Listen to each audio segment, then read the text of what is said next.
Hello and welcome back to the Quantum Leap Podcast. I'm Albie, and I'm very fortunate to have with us today Tina D'Marco. You might know her from Ben's Song for the Defense, the episode that just aired on NBC. Tell me, Tina, thank you. First of all, thank you for being here, and I want to get to know you first. But I'm so excited to talk about Quantum Leap. Can you just tell me how you got involved in Quantum Leap, and like how did you get the part, and what do you think of it? Well, lately, actors are in this bubble called your living room. Because when we audition from home, we get no feedback. So we get the sides, we prepare for it, we set up our living room or wherever we're going to audition from, and we send it into this void, and hopefully somebody will see it. And what I did is I did the line. It was only one line in Spanish. Mm-hmm. I don't understand. It was the line. Mm-hmm. No entiendo, mijo. So that was the only little line I had. So I sent it in. I said, I'm never going to get this. It's only one little line. But sure enough, I got it. And that was the process. You know, it starts with your agent submitting you doing the homework of actually doing the tape at home, taking the time to study it, dress appropriately, hair, makeup, and send it in. And so that's how I got involved with Quantum Leap, and I was very lucky to get it. That's awesome. Yeah, you were an integral part of the episode because the character, the guest character that's on trial, you know, wrongly accused, it having his grandmother there, right? Grandmother? Yes, Grandma. It makes him more human, and you understand. I think it makes the audience more sympathetic for his character, even before they know that he was innocent. Right. I think family is important. And in my own life, I've had family members in jail and coming out with their attorneys, and we are not allowed any interaction at all. So they frown on that. So I could totally relate to the character. Before we get back to Quantum Leap, I took a look at your IMDb. You've done a bunch of stuff, and I read your bio. So how did you get the acting bug? What first made you want to be an entertainer and entertain people? It's funny. In the olden days, and I say olden, I was a teenager in the 60s, drama and glee club and those artistic things were included in high school. I don't think they are anymore, which is a real shame because of maybe personnel or money. But that's when I got interested. I went into Glee Club. I went into the Drama Club. We put on musicals every year, starting with The Sound of Music, Say It with Music, all kind of musicals that we did.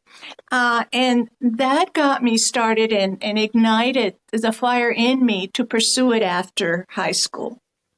So I went into the program that LACC, Los Angeles City College, offered. From there into UCLA for 2 years in theater arts. And that's what launched my career in 1972.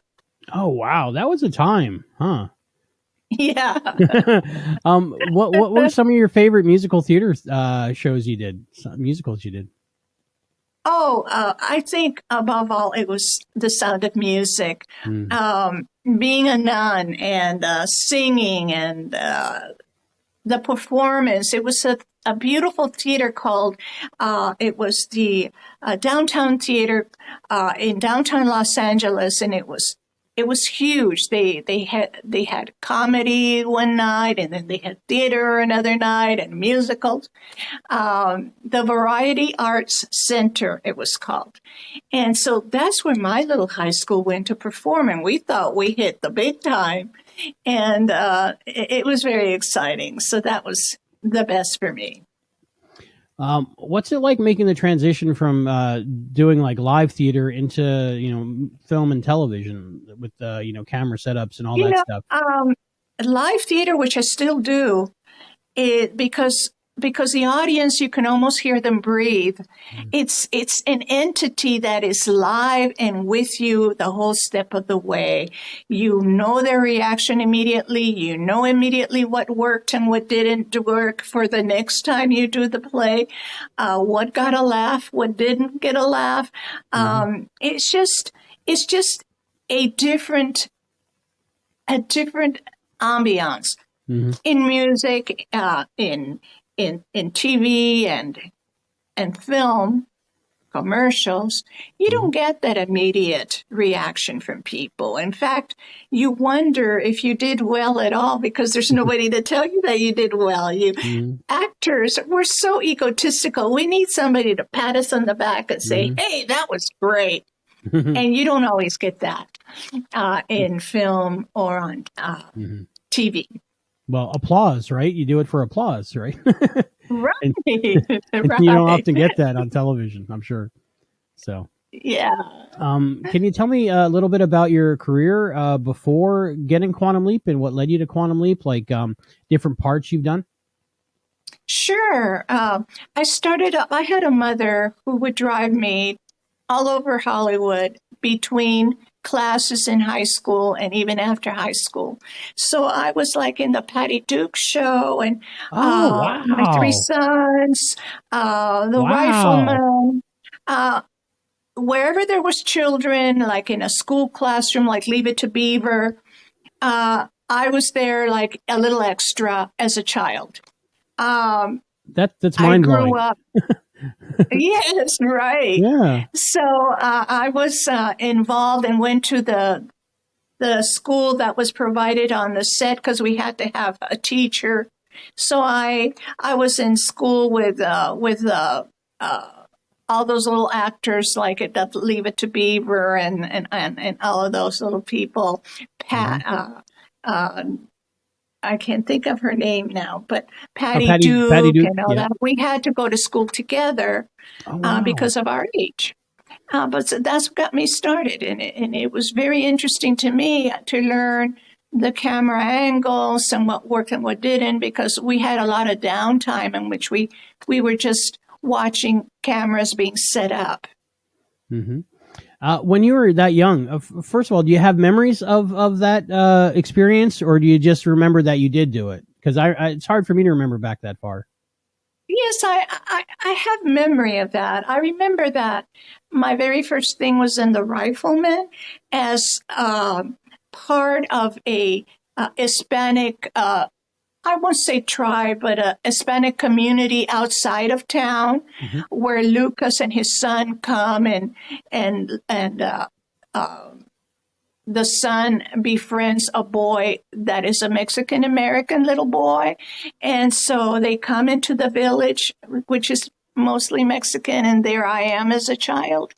I remember that it was filmed during the Christmas holiday, and it was December. I think it was 1962 or one around there. And I was very resentful of having to be on set when it was Christmas time. Because all of the other children were already thinking about their toys and what Santa Claus was going to bring them. And here I was working. Because my mom was a workaholic, so I too had to be a workaholic like my mom. But wow, like I'm sure at the time when you're filming these things as a kid, you don't realize how iconic they're going to be later on in life. But did you have any sense of, wow, this is Patty Duke? She's the girl I watch on television every week. I didn't get a sense of that until I was listening to the radio, and in those days it was KFWB, Channel 98. I listened to Johnny Crawford sing, and I said, oh my God, I worked with him, and he's got a #1 hit. And that impressed me a lot. Then Johnny Crawford had a hit, as did Shelley Fabrez with Johnny Angel from the Donna Reed show. You know, all these people. I love that show. Yeah, you know, the Shelley had her own song, Johnny Angel, which was a big hit, which rumor has it that it was for Johnny Crawford that she had a crush on. Oh, wow. But that's just a rumor. That's so cool. Yeah, Donna Reed is one of my lifelong crushes. After I saw It's a Wonderful Life, and then I watched the Donna Reed show. I think I've seen every episode. Your Yeah, dad, she was beautiful. oh my, gorgeous, absolutely gorgeous. Your dad was in the entertainment industry too, right? So you grew up around Yes, this my stuff. dad was a musician. He was an orchestra leader. During the 40s, the big bands, of course, were it. And people don't know this, but Tijuana, Mexico, didn't always look like it does now. Mm-hmm. It had variety shows where actors and singers and performers came from all over the world to perform because it was such an exciting border city. Acts would get launched into Hollywood from Tijuana. So a lot of variety was in Tijuana. So Desi Arnaz went down with his orchestra, and that's when he met my father, when my father's orchestra and his blended together for one of the varieties that they were going to have. So that's how my dad started working with Desi Arnaz and Xavier Cugat, who also went down there at the time. If you know who those bands are, they were orchestras of the time of the big bands. Yeah, I still listen to that stuff on the satellite radio. They got the 40s channel, so. Yeah. And Desi Arnaz, what a huge part of history. And your dad was right there. That's so cool. So with you just growing up in the entertainment industry and being a kid actor, did you ever consider doing something else, or was this always like something that you thought, oh, well, obviously this is what I'm going to go into and do my whole life? Well, at the time, I was going to Catholic school, and the nuns prepared you to be the perfect homemaker. They did not prepare you to be anything else. They did not emphasize college or going to college or pursuing a career. They focused on the home, and they had cooking classes and sewing classes and art, the drama, the glee club, those types of liberal arts that they encouraged us to go into. So now that has changed. Now women are given more options. But in my time, we were not given a whole lot of options. We, being a bilingual secretary is a big deal in my era. And that's what I was. I became a bilingual secretary because I spoke Spanish as well. So my mom thought that, being executive bilingual secretary, this is what my daughter does. It was a big deal. But now looking back, retrospect, I'm just glad that things have changed for women today, that they have options. Yeah, I'm old enough to remember. I've taken some home ec classes myself, so I think we're in the transitional period before they ended home ec classes and when they were letting boys in home ec classes. So I learned to cook, I learned to sew. So always being in and around the entertainment industry, was there ever a time that you would get like stage fright? Do you ever still get a little bit nervous when you're on the set for the first morning, like first day of school, jitters or something? Oh, you never get rid of that. Never. I remember being on a show called The New Adventures of Old Christine with Julia Louis-Dreyfus. Now, she was supposed to go on, and she was behind a panel that's supposed to be a school for her son. And I remember that after she was going to go on, it was my turn to go on set. I remember looking up at her, and she was so nervous. And this is after Seinfeld. This woman has been around a long time, but she had this intense look like, okay, I'm going to go on. She's going over her lines. You could see her eyeballs rolling around, remembering her lines. And after that, I said, geez, if she goes through that, I feel okay going through that. And because then everybody goes through that. Even people like Julia, it was amazing. So the answer to your question is, even today, after 60 years of doing this. And her being that well-known and famous and experienced on Seinfeld, I've experienced that. I've experienced that to a lesser extent, like local theater and stuff, where you're like, I can't do this, I can't do this, I can't do this, and as soon as you go through the curtain, it's a whole different story, and you're just doing it because you have to. Yeah. Right. You go into a different mode, Hmm. almost like you step out of yourself and you're watching yourself perform. It's the craziest thing. You're Hmm. watching yourself and you're giving yourself notes as you're doing the acting. It's a It's crazy crazy. feeling, but so Yeah. rewarding when you've accomplished it. Oh, Yeah. yeah. So rewarding. Can And you you? get to meet such wonderful people Yeah. like What, Raymond Lee. He's just a love to work with. what was the set like? The people on the set. Tell me about your whole Oh, experience. so homey, so family oriented, so basically human. There was no tension on the set at all, no drama. And Raymond is so down to earth, he just makes you feel like, okay, let's play. He's just a wonderful person. I was very impressed with how unaffected he is by his fame right now and everything. Hmm. It's everybody says he's such a great person. Yeah. Yeah, yeah. To be honest, when I met him, I thought he was the guy from Fresh Off the Boat, which was Hmm. what's his name? Oh, I don't know, but I know who Yeah, you're but talking about. these two guys look so much alike Very handsome. that Yeah. that I thought that's who it was. So I Hmm. said to myself, "Oh, I'm going to work with the guy from Fresh Off the Boat." Hmm. But no, once you meet him, Raymond is totally different. He's a tiny little guy. He's just a wonderful person on camera and off camera. I have to ask. In between shots, was he still wearing the heels, or did he take them off? That's funny you should bring up the heels because when I got on set, I didn't know too much about Quantum Leap, to be Hmm. honest. Hmm. And so he is an attorney. But I got on set and I looked down and he's wearing these heels with his suit. And I Hmm. said, wait a minute, what kind of show is this anyway that I'm getting myself into? Hmm. But now I understand, of course, when he travels back in time, he could travel back to being a woman or Hmm. being whatever. And Hmm. that's the beauty of the show. You never know. Hmm. So, yeah, he was wearing the heels and he looked very comfortable in them.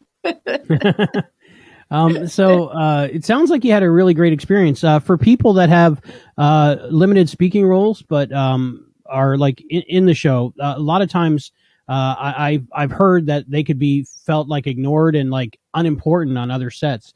How did you feel on this set? Like, Oh, Did Ray you make know you feel what? I welcome? was treated like a queen. Uh, my meals were brought to my trailer. What do you want, Tina? I really would like scrambled eggs and sausage. That's what I really wanted at 6 a.m. And that's what they brought me. Wow. Scrambled eggs, sausage, coffee to my trailer. I mean, come on. I Hmm. mean, they just went backwards to try to please you in every way. I had a craving for chocolate about 2 p.m. Here comes the chocolate. Because I'm Wow. a chocoholic. I'm so happy to hear that. I'm so happy to hear that. Yeah, Um, yeah.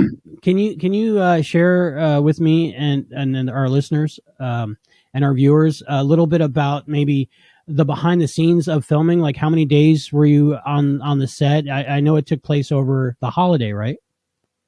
It was.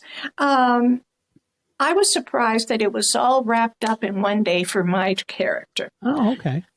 Uh, but then here's the funny part that we don't understand fully what's going on right now and how it affects show business. I got a call that later after everything was already filmed for my character that I may have to come back and do my scenes because there was an alert of COVID affecting some of the actors. COVID had affected some actors that I was working with. And Mm-hmm. so they were going to reshoot some Mm-hmm. scenes. Now, that if you stop to think the amount of money that goes into something like that, all of the behind the camera people have to be coming back. All of the actors like myself have to be coming back. And so COVID really has affected show business that way. And I don't think a lot of people realize just how serious it is. And to Mm-hmm. be tested just before we go on set, and every day, and before, and the day before, and the day of. It's constant checking for COVID. So it's good to know, I guess, since there were no reshoots, that everybody was okay. Right. After a couple days went by and I didn't hear, I heard that it wasn't necessary to reshoot. I don't know what happened, but those are the things that, that happen nowadays, and we have to be ready to go for whatever happens. So since you did one day on the episode, the filming, it kind of like lets us know how they did the shooting, almost like block shooting the court scenes. And so was that a long day? Because you got courtroom scenes, and you have you had multiple costumes, right? And you were in the corridor, right? Because I think it was a period of a couple of weeks that we kept going back and forth to the court to see if my grandson was going to be acquitted or he was going to present evidence and all that. So because of that, and it being I think it was 1985, the time frame, costuming were wonderful about getting the costumes just right. I remember dressing like that with big shoulder pads that were in the 80s. And it was 2 or 3 costume changes because of the days that were different. Yeah, that was exciting. It's amazing that they got all that done in one day, because that's a lot. I know. But I guess it was just television, amazing. right? It was click, click, like a fine oil tune machine. It was just everything organized. The wardrobe was there, your shoes, your pantyhose, everything was there, ready for you to just jump into them. They're very organized. Everybody from wardrobe to makeup to hair and makeup. How was that going through that for you? Well, they went by pictures from how abuelitas looked back then, because I am a grandma, and so the universal look for grandmas, even then, even now, is a bun. You can't go wrong with the bun, and so that's what I had. I had a little bun back here, and that's how they handled it. Little bangs to the side with a pin, very plain, non-obtrusive, generic look. Playing an abuela, you had 2 grandsons. Your character had 2 grandsons in this episode. They were probably adults, but playing younger, I'm guessing, just for shooting purposes. What was it like working with them? I was very impressed with how professional those young men were. I IMDb'd them. I wanted to know who I worked with. I do that, whoever I work with, even yourself. I IMDb'd him, and they have a large resume. I mean, these were not starters. These were not beginner kids. These were kids that had already done a lot of TV and a lot of film. So they were giving me pointers, which was funny. My other grandson that was with me in the bench outside, he's giving me pointers about the camera. He says, now when the camera goes up, it means we're out of focus. So you can scratch your nose or whatever you have to do. He's giving me pointers. I thought that was so cute. Where did you film the courtroom scenes? Was that like a standing set, or? It was a set in the Glendale area, between Glendale and Stadium Way. In that area, there's I think it's Quixote sound stages that are like a train, like one after another, and that's where they shot. And they have a particular scene, a stage that looks like a courtroom in there. That's very nice. Yeah, it really worked well. Yeah. Did I think was the director of photography Chris on this one? Did you get any was there different lighting setups you had to wait for, or was it like boom boom boom? Well, I was very delighted to work with a female director because, being a female, yes. Kristen Wilden, I think was her name, Kristen Wendell. was her name. She was real down to earth, was joking between scenes. She wasn't stressed. She just, made everybody feel comfortable. She would come and chat with us between scenes. How are you guys doing? She'd say, you okay? Yeah, that was great. That was a great take. And she was like that. When you work with people like that, it just makes your day go really fast and very comfortable. And that's what it was. She set the tone. I think the director in every place you go and work will set the tone for everybody else. I work with George Lucas, and he set the tone for the movie that I was in with him. Because if he's relaxed, then everybody's relaxed. You might have to elaborate on that. What do you work on with George Lucas? He did a film called Red Tails, and it was about the black air pilots from the 40s that did their training in Tuskegee, Alabama, and it was the whole squadron was black air pilots. Now they trained them, but they had no intention of sending them. And the reason being is because they were black.